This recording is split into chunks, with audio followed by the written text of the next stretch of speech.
para a gente começar. Amém, Senhor Deus, em nome de Jesus, nós nos reunimos para estudarmos a Tua palavra. Hoje, primeira parte do capítulo 6, Senhor Deus, onde fala de 2 sinais que Jesus fez, e a gente gostaria, Senhor Deus, que o Senhor estivesse abrindo a nossa mente, o nosso espírito, Senhor, para entendermos das Tuas verdades. Nós nos colocamos diante de Ti, até os que vão assistir mais tarde, Senhor, todos estejam colocados diante de Ti, para que Tu possas falar, ministrar ao coração, Senhor, e falar da Tua verdade, Senhor Deus, porque é na Tua verdade, Senhor Deus, que nós seguimos a nossa caminhada aqui, aguardando Jesus voltar para recolher a sua igreja, a sua noiva, Senhor Deus, isso alegra o nosso coração, Senhor. Queremos dizer Maranata, ora vem, Senhor Jesus, em nome de Jesus, amém. Glória a Deus. Eu estava falando ainda há pouco ali com uma pessoa e falando assim, né? Ela falou assim, meu Deus, por essas coisas todas a gente vê que Jesus está voltando. Aí ela falou misericórdia, eu falei assim, eu fiquei pensando nela falando misericórdia, aí me veio à mente assim, né? Lá não vai ter doença, não vai ter velhice, né? Não vai ter lágrima. Eu pensei assim, meu Deus, eu sei que a gente fica agarrada aqui, né? E é Deus que colocou isso, né? A gente agarrado à vida, né? Isso é saudável até. Mas também que a gente possa entender que há algo preparado para nós na eternidade, né? Não haverá choro, não haverá lágrima, não haverá tristeza, não haverá doença, não haverá pecado, e haverá sim a presença do nosso Deus em todo momento ali, visível, tocável, né? Isso é tremendo, que a gente possa ansiar pela segunda volta de Jesus para buscar a sua noiva, que é a igreja dele, né? Amém, glória a Deus.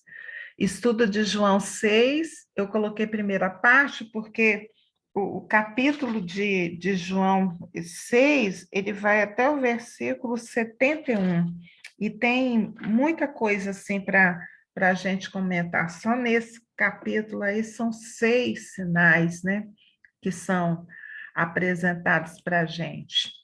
E eu peguei aqui um finalzinho lá de João 5, que esse versículo que diz assim: examinais as escrituras, porque julgai ter nelas a vida eterna, e são elas mesmas que testificam de mim. A gente terminou o capítulo 5 com Jesus falando um pouco da mensagem que ele veio trazer. E eu quis trazer isso aí para a gente recordar e começar o capítulo 6 de João.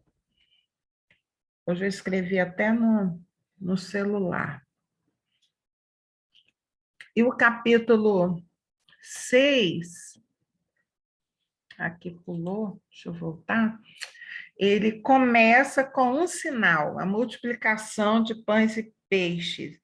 E esse milagre, ele está em Mateus 14, Marcos 6, Lucas 9. Também fala a respeito desse milagre. Então, vamos, eu acho que eu andei demais aí também. João 6. Vou voltar aqui. Depois dessas coisas, atravessou Jesus o mar da Galileia, que é o de Tiberíades.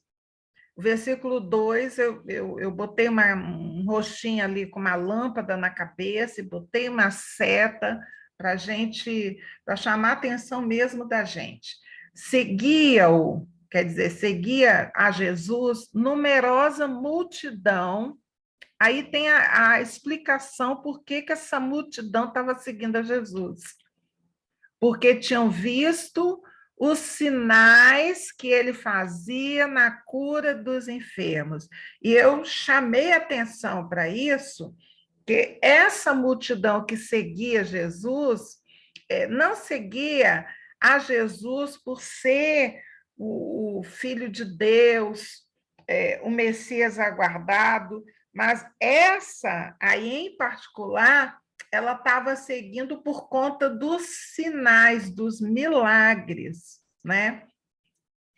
E aí eu botei uma pergunta aqui ao final, aqui, botei assim, por que sigo a Jesus? Que é uma reflexão para nós fazermos para a gente mesmo. Por que eu sigo a Jesus? O que tem na pessoa de Jesus que me faz ter a vontade, o desejo de seguir a Ele? Então, é uma coisa para a gente questionar.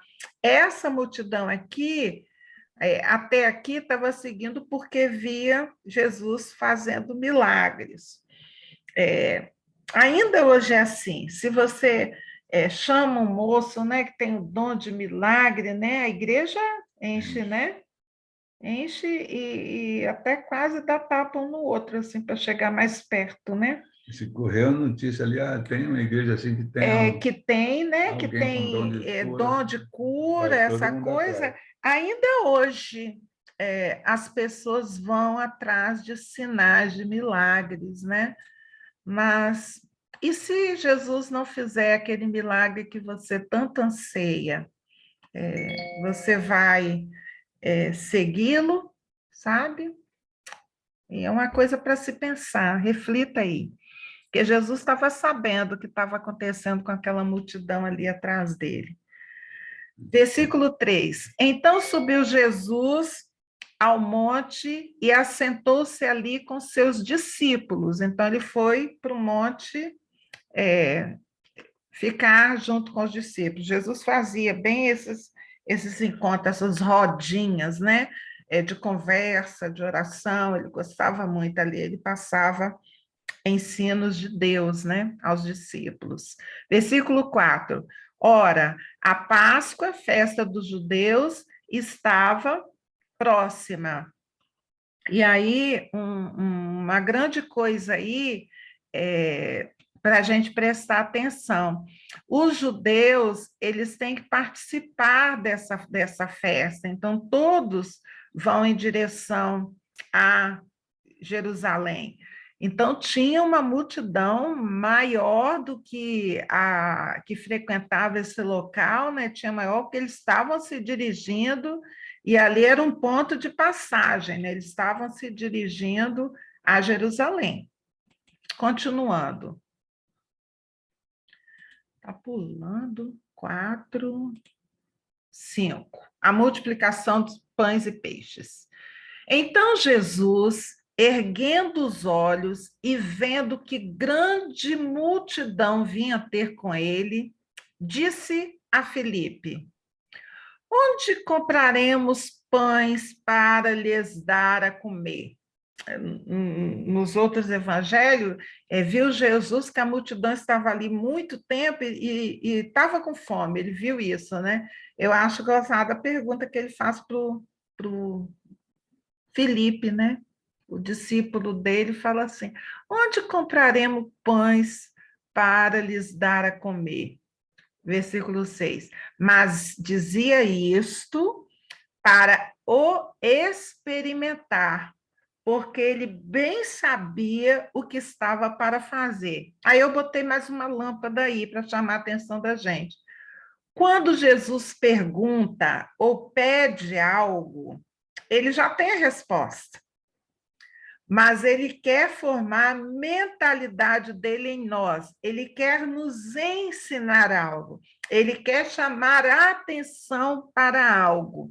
Eu acho interessante que Filipe respondeu assim: não lhes bastariam 200 denários de pão para receber cada um seu pedaço. Quer dizer, precisava de muito dinheiro. Um denário é o dia de Um dia de dia de trabalho de um trabalho operário. de um operário. Então, precisava de muito dinheiro para alimentar aquela multidão. Eu acho que o Felipe não passou no teste de Jesus, não, porque nesse momento aí, o mestre estava perguntando a ele, né? Como é que a gente vai dar pão para comer? Era para Filipe, nessa hora, né, fazer menção ao que ele já vinha na caminhada com Jesus, o que Jesus havia feito já de milagres. Porque aqui nós estamos diante do quarto milagre de Jesus narrado por João. Mas a gente sabe que João escolheu 7 grandes sinais para mostrar que Jesus é Deus. Mas não quer dizer que Jesus só fez esses 7 milagres. Jesus já vinha fazendo muitos milagres ao longo da caminhada. Então, eu creio que Jesus, ao perguntar isso, ele queria uma resposta de Filipe assim: mestre, eu não sei como dar de comer, mas o senhor fez o morto ressuscitar, fez o paralítico andar, fez o cego ver. O senhor, eu acho que isso é mole, dar de comer a essa multidão, né? Mas Filipe não respondeu assim. Filipe foi para o natural, ele não foi para o espiritual, para o sobrenatural. Ele foi para o natural. Nem 200 denários, se tivesse aí, bastaria para cada um receber um pedaço.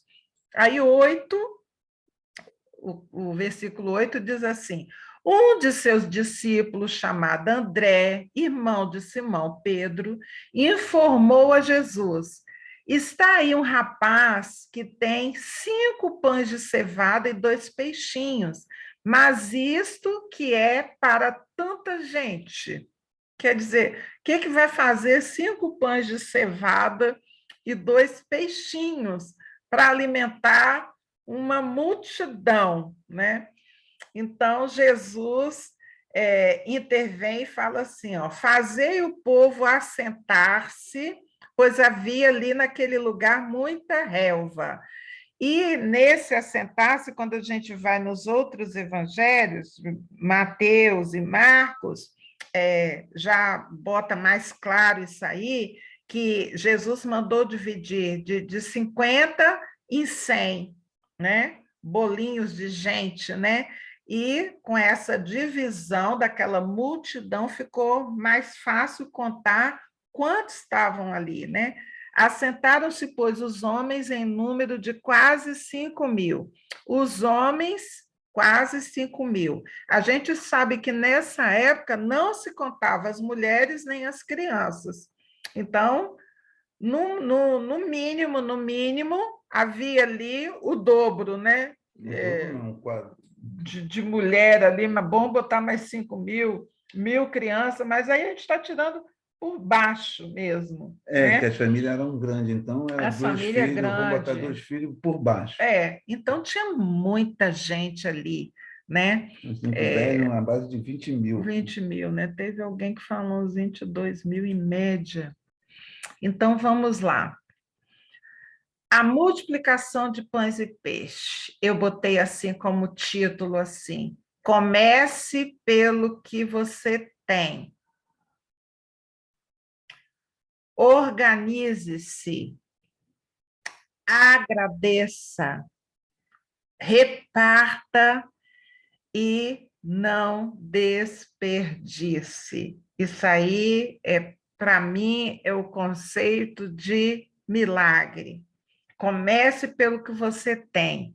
Esse grupo aqui, pelo menos o que foi apresentado, foi que havia 2 pães e 5 peixes. Não, o contrário. Contrário? 5 pães e 2 peixes? 2 peixinhos. 2 peixinhos. Então, o que tem? Então, é isso aqui que a gente tem, né? Então, organizou-se, montou ali de grupos em grupos, e Jesus vai, toma os pães e agradece. Jesus agradece os pães. Aqui não está querendo sair, mas amém. E distribuiu-os entre eles, e também igualmente os peixes, quanto queriam. Eu acho interessante isso também, sabe? Porque não foi só assim, você só toma esse pedacinho e esse espetinho. Não. Quanto queriam?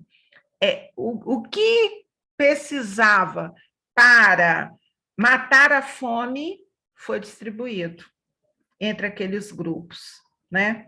E quando já estavam fartos, disse Jesus aos seus discípulos: recolhei os pedaços que sobraram para que nada se perca.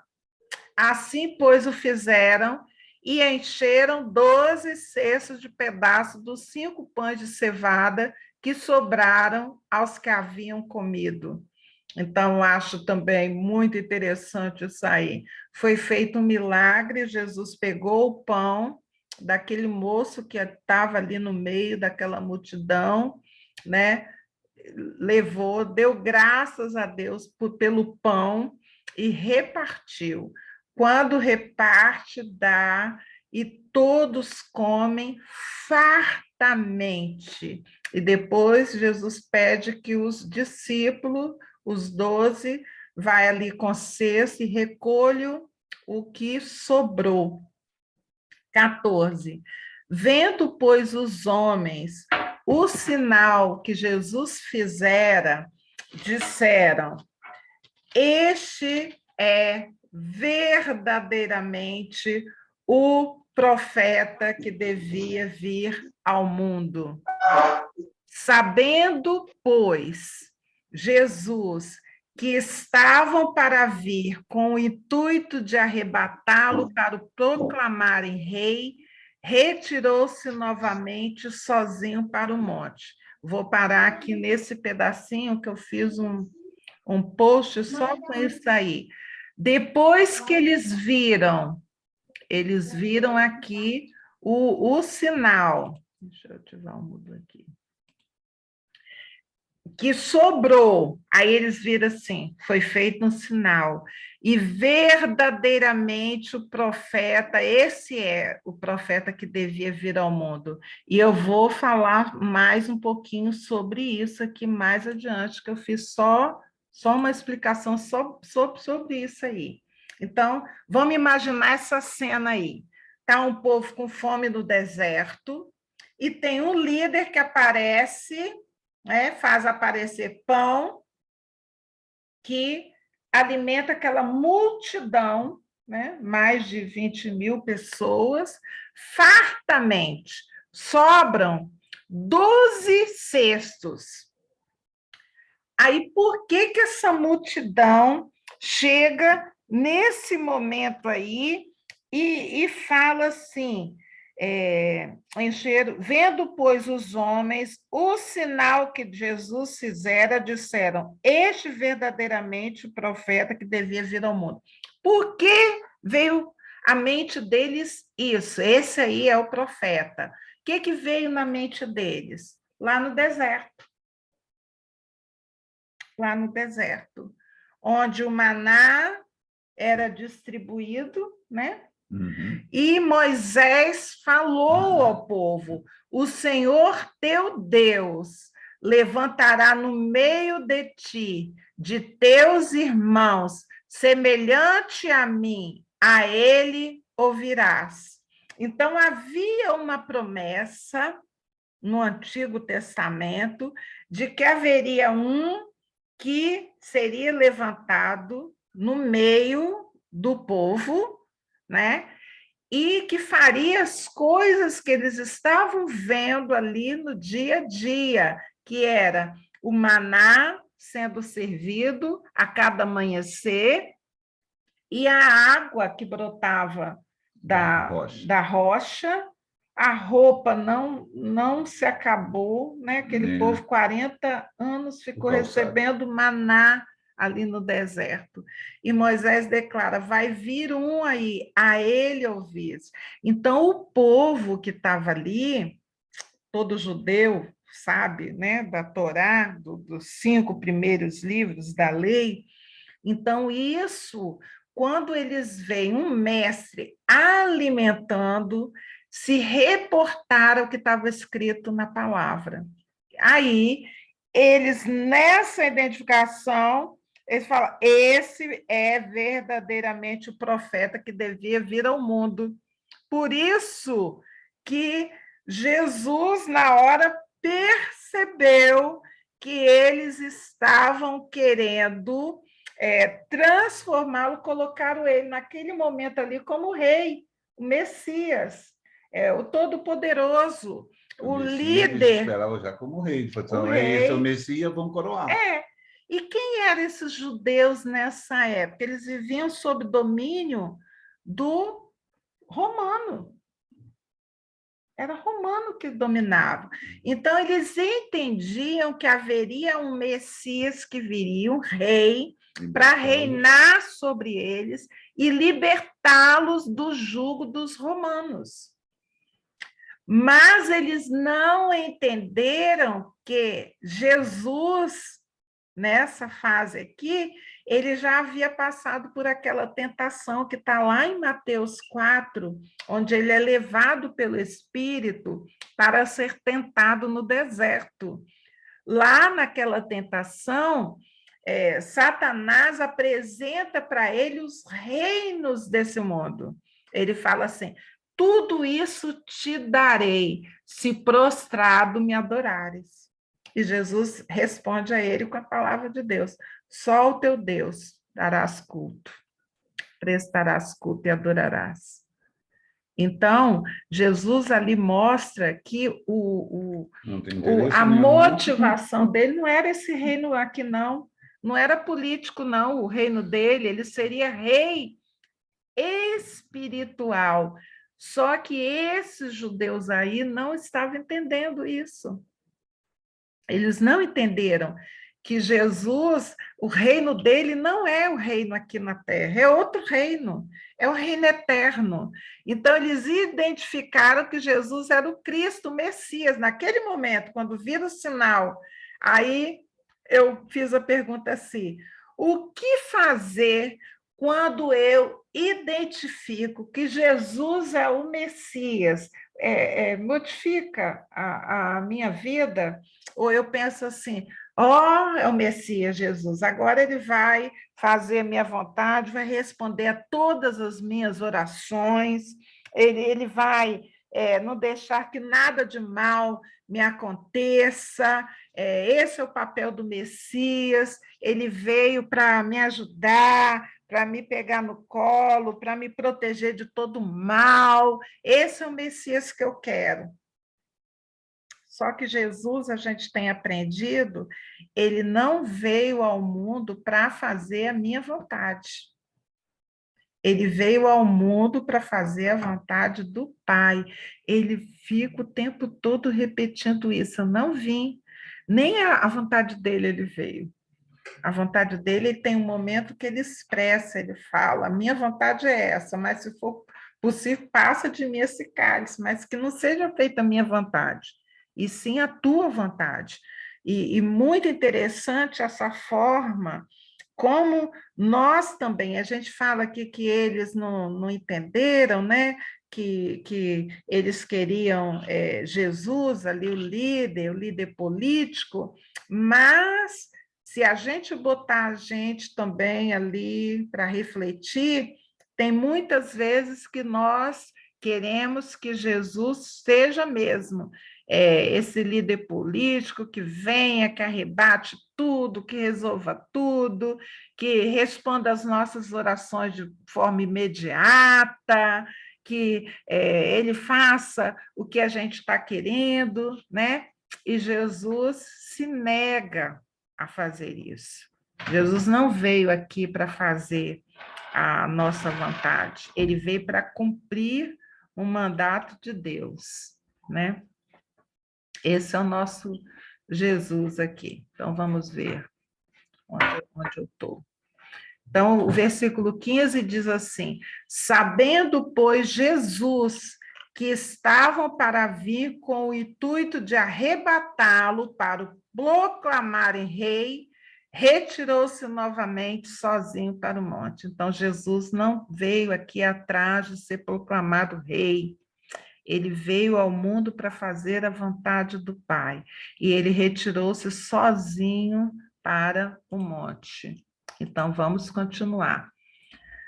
Ao descambar o dia, os seus discípulos desceram para o mar e, tomando um barco passaram para o outro lado, rumo a Cafarnaum.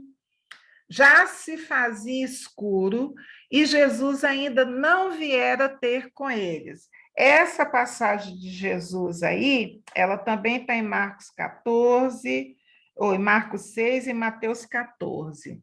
Então, por lá, a gente, que está mais completa, né? A gente vê que Jesus fala assim: vão vocês que depois eu sigo. Então, os discípulos entram no barco para passar para Cafarnaum, o outro lado. E aí Jesus fica. E os discípulos vão como que beirando ali a praia, né? Para a areia, para chegar do outro lado. Só que de noite, o versículo 18 fala assim: e o mar começava a empolar-se, agitado por vento rígido que soprava. Então, tendo navegado os 25 a 30 estádios, uma distância grande da margem, né? Eles, então, o vento levou-os para o meio do mar, né? E aí, Jesus tinha ficado em terra, orando. E aí, nesse meio, eu fico imaginando, porque nos outros evangelhos falam que eles começaram, né, a temer pela própria vida no meio do mar, né? E aí eles olham e veem Jesus andando por sobre o mar, aproximando-se do barco e ficaram possuídos de temor. Lá nos outros evangelhos, a gente vê que Jesus está lá no monte e lá ele vê os seus discípulos em perigo. E ele resolve descer para ir acudi-los. E ele anda, né? Vai andando sobre o mar. E aí, quando ele chega, os discípulos não estão aguardando Jesus ali, andando, né, sobre o mar, e eles ficam possuídos de temor. Nos outros evangelhos, fala que eles gritam de pavor, né? Mas Jesus lhes disse: sou eu. No hebraico, eu sou, não temais. E aí, aqui no Evangelho de João, fala que eles recebem a Jesus de bom grado e logo o barco chegou ao seu destino. Só que lá nos outros evangelhos acontece uma passagem linda. Vocês poderiam depois ler lá nos evangelhos que quando eles estão apavorados, pensando ser um fantasma, né? Aquela aparição ali, e eles gritam, e Jesus fala: sou eu, não tem mais. Pedro, no barco, pergunta: és tu, Senhor? Ele falou: sou eu. E Pedro faz uma provocação aí, né? Se és tu mesmo, manda que eu vá até aí. E Jesus vai, fala com Pedro, né? Vem, e Pedro entra no mar e anda. Pedro caminha sobre o mar. Eu acho lindo essa passagem, né? Pedro anda sobre o mar e diz a passagem assim que logo ele olha ao redor e vê o mar assim crescendo, né? A palavra está aqui, eu fui até Mateus 14, 30, que diz assim: reparando Pedro, porém, na força do vento, teve medo, e começando a submergir, gritou: salva-me, Senhor! Ele vai afundando, né? Ele olha em volta, vê a onda grande, volta, ele fica com medo. 31. E prontamente Jesus, estendendo a mão, tomou e lhe disse: homem de pequena fé, por que duvidaste? Subindo ambos para o barco, cessou o vento, e os que estavam no barco adoravam, dizendo: verdadeiramente és filho de Deus, né? Essa leitura eu fiz aqui no Evangelho de Mateus. E muito interessante isso, eu acho, sabe? Essa passagem eu gosto muito, tem até um hino, né? No cantor cristão, na harpa, e fala sobre esse episódio, né? As ondas atendem ao meu clamar, sossegai. É lindo esse hino, né? É. Ai, ai, vamos nós aqui. Não temais, não temais. Eu sou, eu sou. Quem é Jesus? Eu sou. Não temais. Então, eles, de bom grado, o recebem no barco e o barco logo chega ao seu destino. E aí eu tenho aqui esse milagre Jesus não faz diante da multidão, ele faz diante só os discípulos que acompanham esse milagre. E no Antigo Testamento, quem foi que abriu o mar? Deus. Quem acalmou o mar? Né? Em Jó fala, ele é que acalma o mar, que sabe a dobra do vento. Então, Jesus também, com esse sinal, estava mostrando para eles assim: eu sou o eu sou Deus. É um sinal. A gente tem que manter na mente que João, ao mostrar os milagres, ele chama de sinais, sinais que apontam para Jesus como Deus. Aí eu botei assim, não tenham medo. Eu escrevi aqui do pastor Augusto Nicodemos, ele botou assim, por que não tenho que temer mais? Aí ele botou assim, porque eu conheço quem é Jesus. Eu conheço quem é Jesus.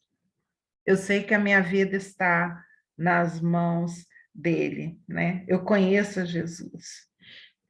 E esse conhecer a Jesus, saber que tudo vem dele, né? E que ele é o centro do evangelho, tanto do Antigo Testamento quanto do Novo Testamento. Ele é o centro. E aí eu pergunto para você, quem é Jesus para você? Essa lição hoje é a respeito disso. Quem é Jesus para você? Né? É, aqui, os discípulos creram e quando viram, sou eu, eles falaram, então entra aqui no nosso barco. Eles sabiam quem era Jesus, né? Agora, muitas vezes a gente crê em Jesus, que Jesus faz milagres, sim, mas essa história de convidar ele para entrar no barco da nossa vida já é um passo mais adiante, né? É. Não basta só crer, sabe? Não basta só crer que Jesus é o Filho de Deus. A gente precisa chamar para ele entrar no barco da nossa vida, para ele estar no comando da nossa vida. E isso faz diferença. Inclusive de você não ter medo de nada. Nada Não temas, mais. não temas. O eu sou está aqui, né? Não temas. Eles se acalmaram, inclusive acalmou em volta ali o mar. Todo se acalmou, né? Tem uns até que falam que isso aí também é um outro Porque, na milagre, verdade, né? ali a ameaça era de morte. O que você não tem que temer é a morte. É muito Entendeu? Diante interessante de isso. Jesus, você não tem que temer a morte. Seja doença, seja um desastre, você não tem que temer. Se Jesus está contigo, acabou. Qual é o problema? É.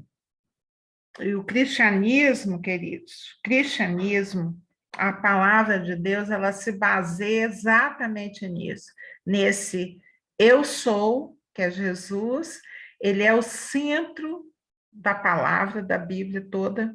Lá no início ele estava, e lá no final ele está também. Então, a palavra de Deus, em todo o tempo, ela versa sobre Jesus. E Jesus se posiciona como Deus. Ele é o que media nós a Deus, não tem outro. Ele fala assim: eu sou o caminho, a verdade e a vida. Ninguém vai ao Pai Ninguém vem. a não ser por mim. Então, é, a gente precisa refletir o que é Jesus para nós. É o que tem que responder às nossas orações, senão a gente fica magoado e não quer mais, vira as costas. Nesse capítulo, no final, vai ter gente que vai virar as costas para ele. A gente não vai falar sobre isso hoje, e sim na próxima semana. Mas quem é Jesus para nós? Vamos adiante. Ai, meu Deus.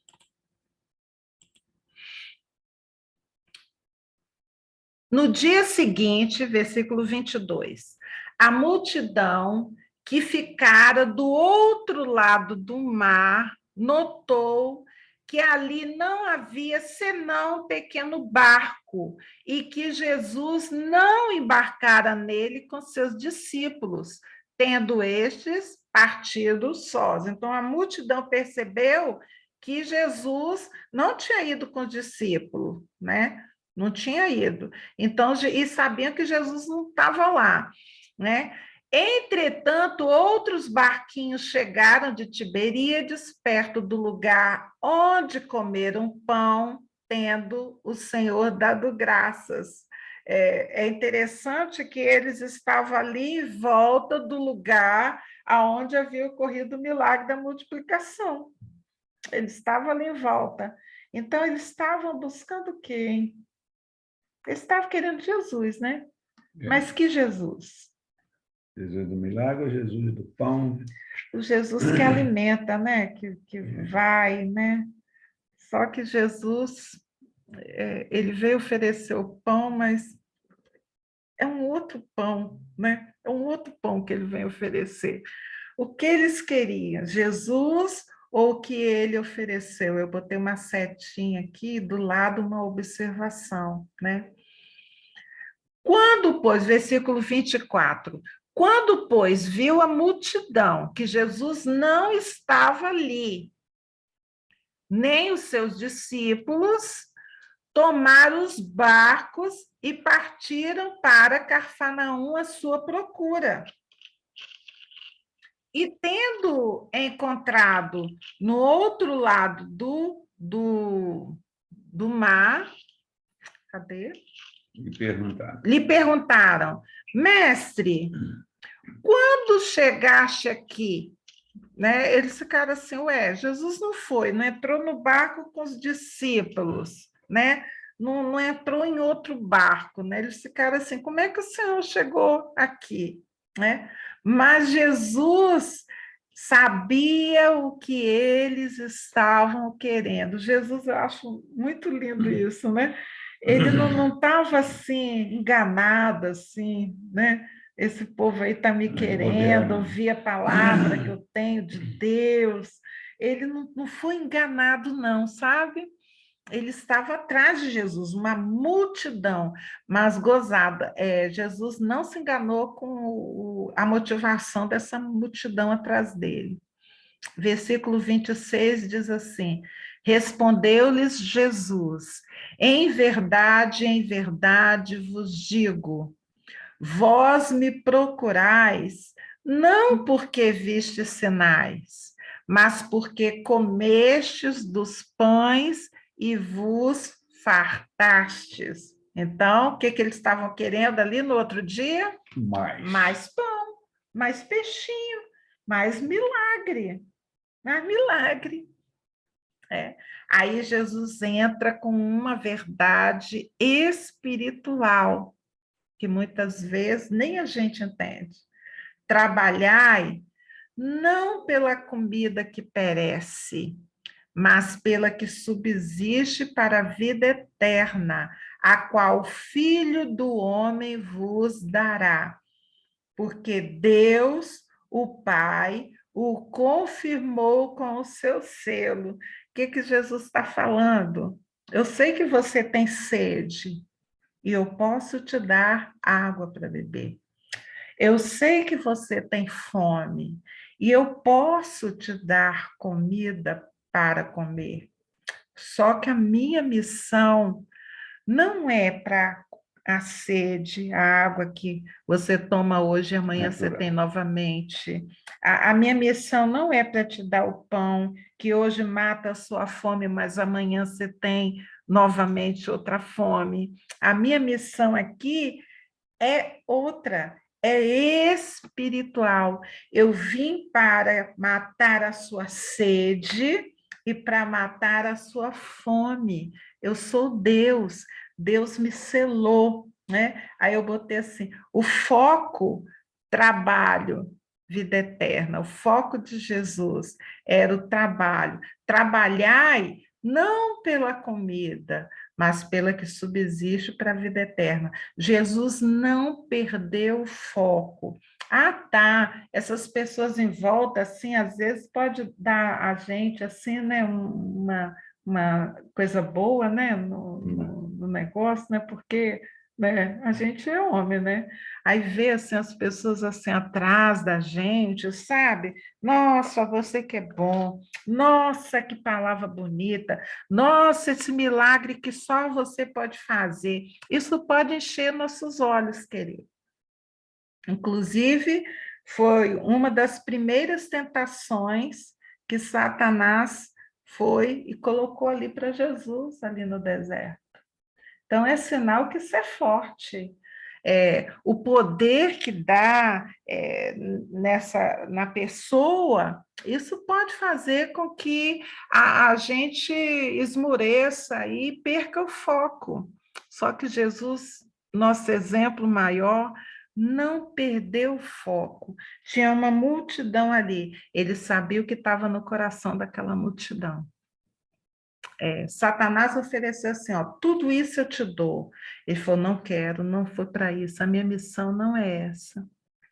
E nós, como os cristãos, o que é cristão? Pequeno Cristo. A gente também deve buscar copiar a Jesus, sabe? É, as ofertas, elas aparecem para a gente a todo momento. Agora, a gente tem que manter o nosso foco. Meu foco é a vida eterna, não é aqui.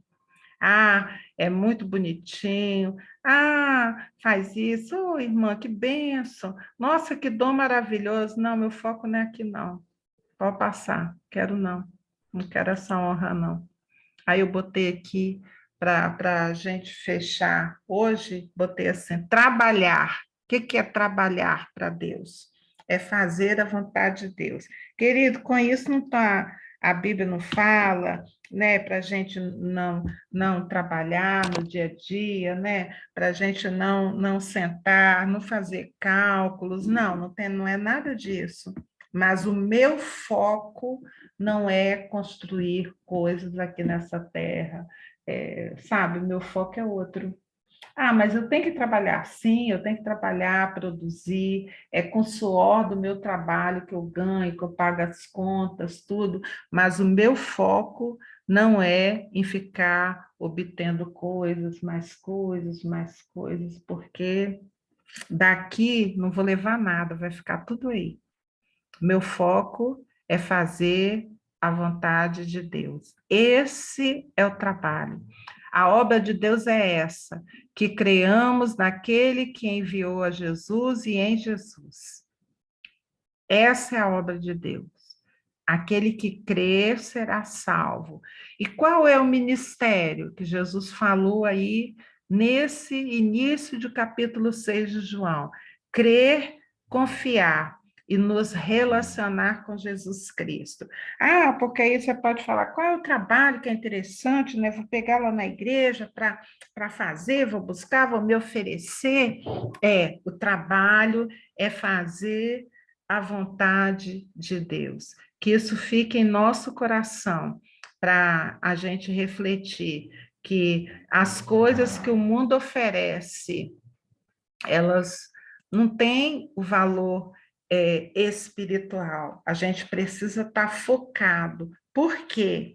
Como o nosso olho natural, ele enxerga as coisas que aqui estão, tem gente que tem um olho espiritual também que vê, amo, assim, poucas oportunidades eu tive de ver o sobrenatural de Deus.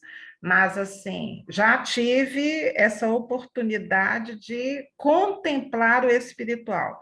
Mas tem algumas pessoas que têm esse dom de olhar e ver algo que não está sendo mostrado. Como o nosso olho natural vê o que está sendo mostrado, é muito fácil para nós o nosso olho se encher de vontade de ter as coisas que o nosso olho vê.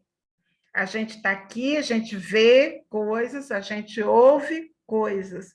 Como estamos nesse corpo nosso natural, é natural a gente querer obter coisas no natural.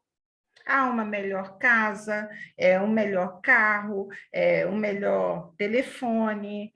Não é? É coisa, porque aqui a gente está restrito. Só que Jesus vem nos colocar um alvo que o nosso forte não é comida, nem bebida, nem nada. O nosso foco tem que estar voltado para as coisas espirituais. E que coisa difícil é essa? Que coisa difícil, porque as pessoas vivem procurando ídolos. É interessante isso.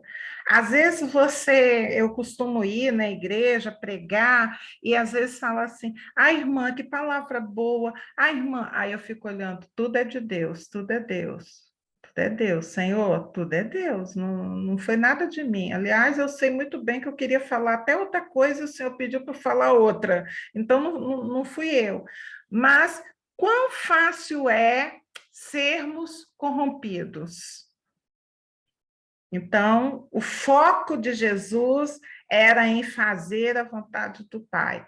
Esse tem que ser o nosso foco. A gente vai se desviar em alguns momentos? Vai, querido, vai. Em algum momento, essa. Como é que é o nome? Vaidade. Vaidade, é isso que eu estava tentando Com lembrar. Lúcifer É, foi a vaidade. vaidade. O Adão acreditou nessa história que seria igual a Deus também, foi vaidade. Por que ser igual É, a Deus? isso faz com que a gente Então Jesus caiu possa ali no. cair. Jesus foi tentado nisso Foi a aí, malícia ele dele. abriu mão. Mas, assim, em todo momento, aí eu fico assim, às vezes, né, o coração fica assim, né? Assim, querendo, nossa, gente, que palavra boa, gente, coisa boa. Aí depois eu falo assim, ei, Gil, pode parar, baixa a bola. Ei, o que foi falado lá, que o povo aceitou, que falou que foi boa palavra, não foi o que você criou, não, foi o que Deus falou no seu coração. Baixa a bola, Gil, baixa a bola. Então, o tempo todo é um trabalhar nosso. Sabe por quê, querido? Se a gente não trabalha essa vaidade cortando ela, daqui a pouco a gente é corrompido. Deixa eu te falar quem foi corrompido. Um que assistia no trono de Deus, que era o mais formoso, ele foi corrompido. E Criado no sabe, céu para e servir sabe o que diretamente a aconteceu? Deus. Um terço dos anjos caíram junto com ele. Além dele ser corrompido, ele ainda levou um terço com ele. Querido, não está brincando, não. Satanás não está brincando. Ainda é do mesmo jeitinho, ele ainda oferece, sabe, poder, coisa boa, ele fica oferecendo. Mas a gente tem que estar com o olho aberto, que o nosso alvo é fazer a vontade de Deus. E deixa eu te falar assim, no segredo aqui, não espalha para ninguém, não, que para mim, sabe? Às vezes é muito mais fácil fazer a minha vontade do que a vontade de Deus. Nem toda vontade de Deus é o que eu quero fazer. Sabe? Às vezes Deus fala assim, tem que se humilhar, vai lá, pede perdão. Ei, você está errada, conserta. Sabe? Então, fazer a vontade de Deus nem sempre é a nossa vontade. Mas a todo momento a gente volta e fala assim, Senhor, que não seja a minha vontade, sim a tua. Que a tua vontade prevaleça sobre a minha. E assim a gente vai caminhando, sendo tentado, volta e meia, mas a gente falando assim, não, não quero essa oferta, não. Eu estou pensando em vida eterna, porque eu não sou daqui, sou estrangeiro nesse mundo. Amém, queridos? Alguém quer falar alguma coisa antes de eu cortar aqui? Vocês vão querer, vocês vão querer falar depois de eu tirar a gravação? Chico, Fazer a vontade de Deus, né? Vontade de Deus. Tudo que a gente fizer, assim, pedir pelo irmão, ajudar o irmão, é trabalhar, né? Trabalhar para Jesus, tá? Fazer a vontade de Deus. Eu falo mas há discussões a respeito. Eu sempre orar assim, se for da tua vontade, porque às vezes o irmão ele está passando uma situação que às vezes é uma colheita de uma semeadura que ele fez lá atrás, e que eu não sei. E aí eu estou lá. Deus fala que na palavra dele, de tudo que semeares, colherás. Lei de Deus, semeadura e colheita. Aí eu vou lá e falo assim, ai, Senhor, tira essa colheita do irmão.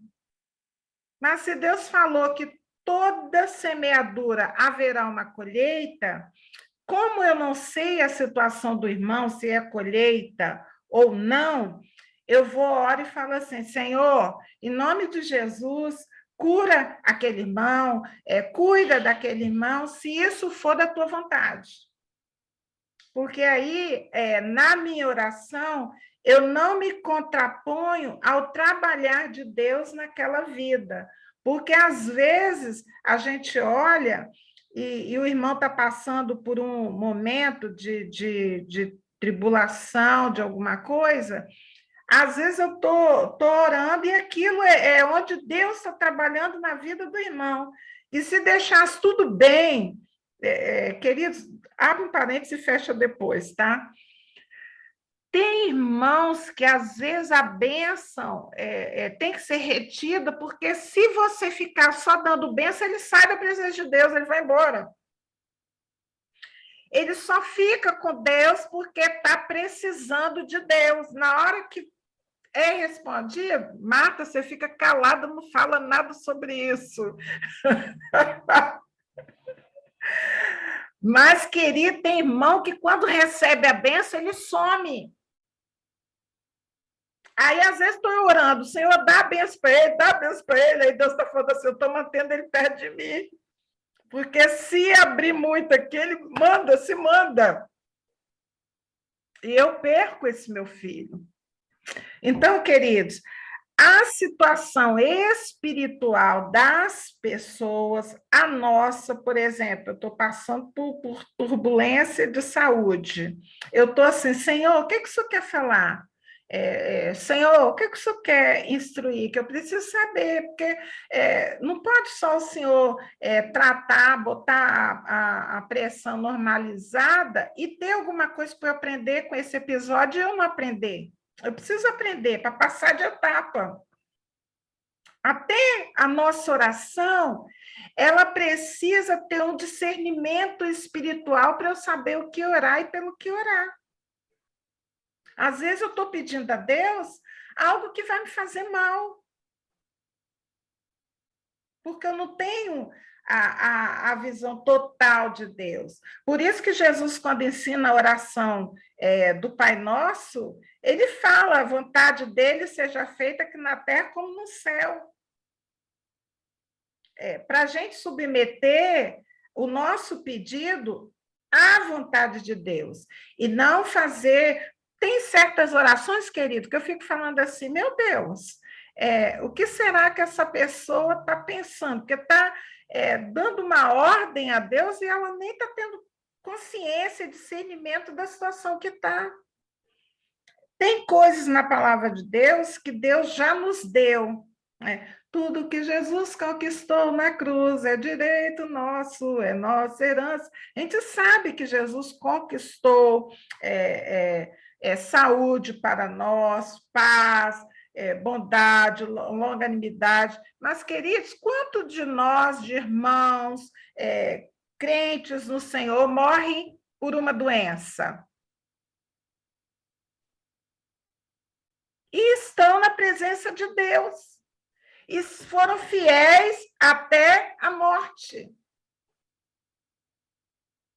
Eu não posso falar, não existe doença, não existe morte. Existe, porque nós ainda estamos dentro de um corpo falível. Esse corpo aí que não vai ter doença, nós vamos conquistar quando esse corpo aqui for glorificado. Aqui vamos passar por turbulência. Aqui vamos passar por tempestade. Aflição. Esse evangelho, vem para cá, que você não tem mais doença, que a gente ora, a doença vai embora. Vem para cá, tudo bom, acontece. Você está passando, está desesperado, está não sei o quê, vem para Jesus, que tudo resolve. Gente, esse evangelho aí não é o evangelho que está na palavra de Deus. O evangelho que está na palavra de Deus é assim: no mundo tereis aflições, mas tende bom ânimo. Entendeu? Por isso que às vezes alguma pessoa fala assim: vamos orar, porque doença não é de Deus, e não sei mais o quê.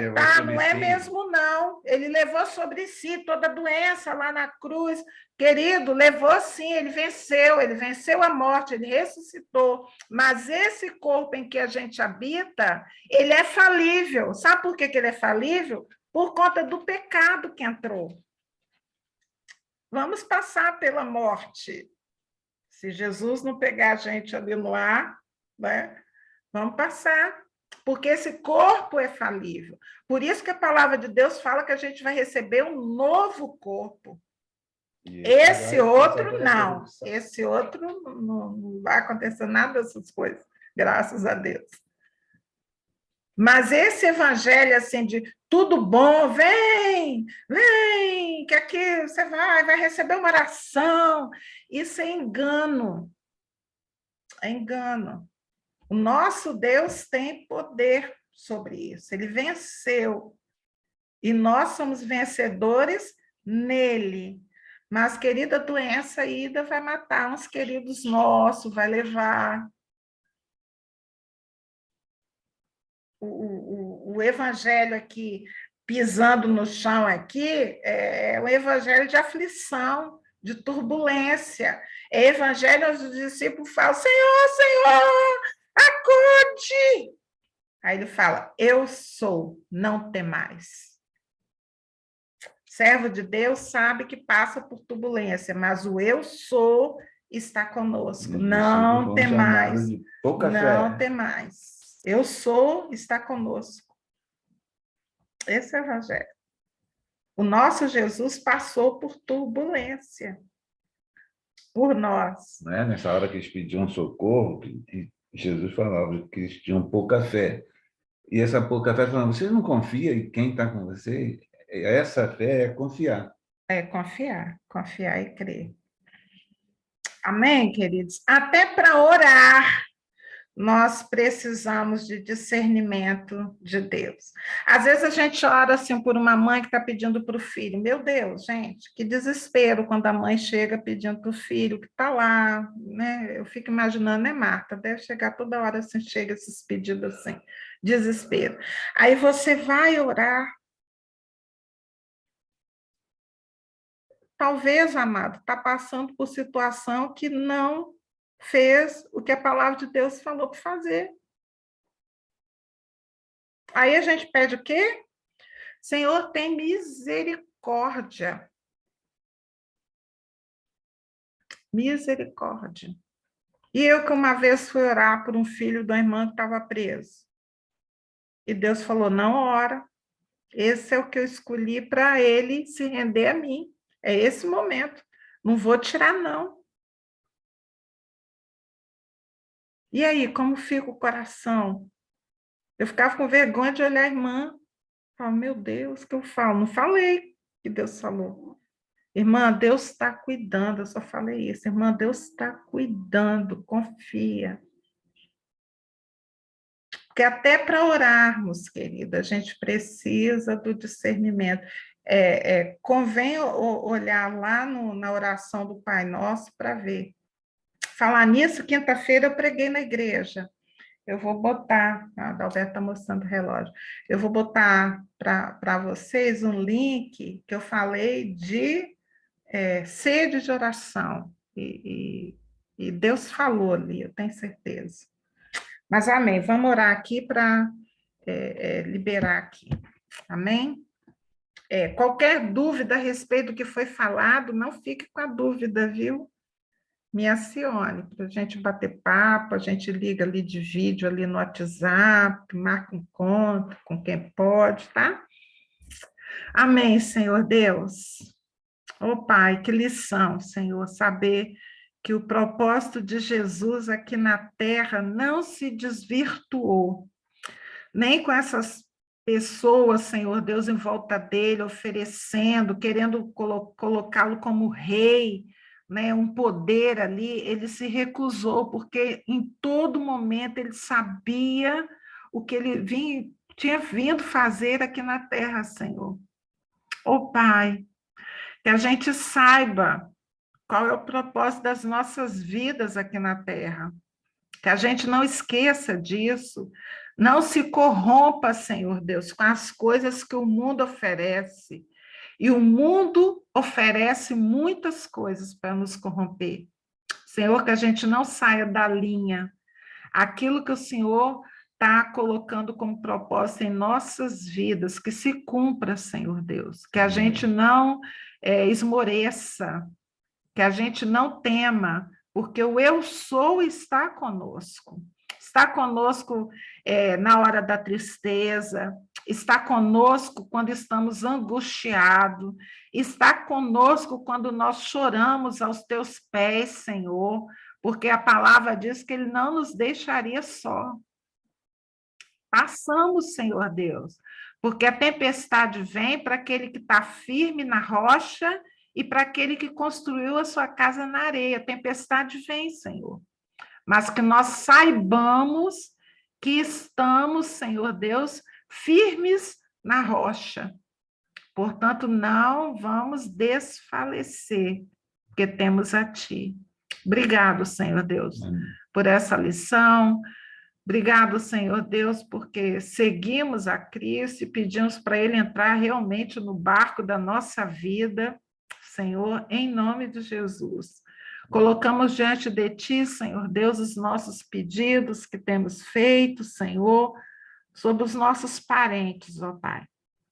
Onde estiver um, Senhor Deus, aonde estiver um, às vezes a gente nem o conhece, mas nós estamos colocando diante de Ti os nossos parentes, os de perto e os de longe, os que conhecemos e até os que não conhecemos, Senhor, pedindo da Tua misericórdia sobre cada um, que a Tua mão se levante sobre cada um, que nenhum se perca, Senhor Deus.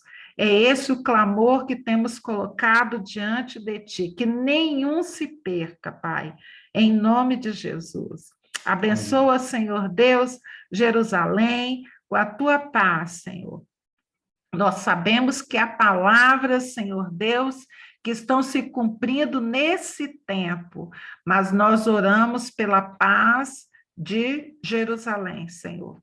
Abençoa nossa nação, Senhor, passando por momentos, Senhor Deus, onde A gente vê e recebe mensagens, Senhor, a respeito de planos, ó Pai, que foram de estratégias, Senhor Deus, a respeito das crianças da nossa nação, Senhor Deus. O coração nosso se entristece, que o Senhor possa guardar, Senhor Deus, o coração das crianças, que eles não sejam corrompidos, Senhor Deus, em nome de Jesus, Senhor Deus, mesmo com esse ataque demoníaco sobre a vida de cada um, Pai, que o Senhor mantenha firme diante de Ti, não permita, Senhor Deus, que esses planos tenham êxito na nossa nação.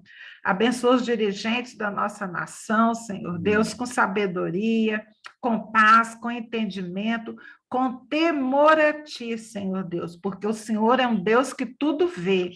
E, Senhor, todo o planejamento, tudo que está oculto, tudo que está escondido nesse tempo, Senhor, nós continuamos falando contigo, que venha à tona, que caiam as máscaras. Senhor, não importa de onde essas máscaras estejam, mas que elas caiam, que a gente veja a verdade estampada, Senhor Deus. É a nossa oração nesse tempo, Senhor. Em nome de Jesus. Amém. Amém. Amém. Glória a Deus.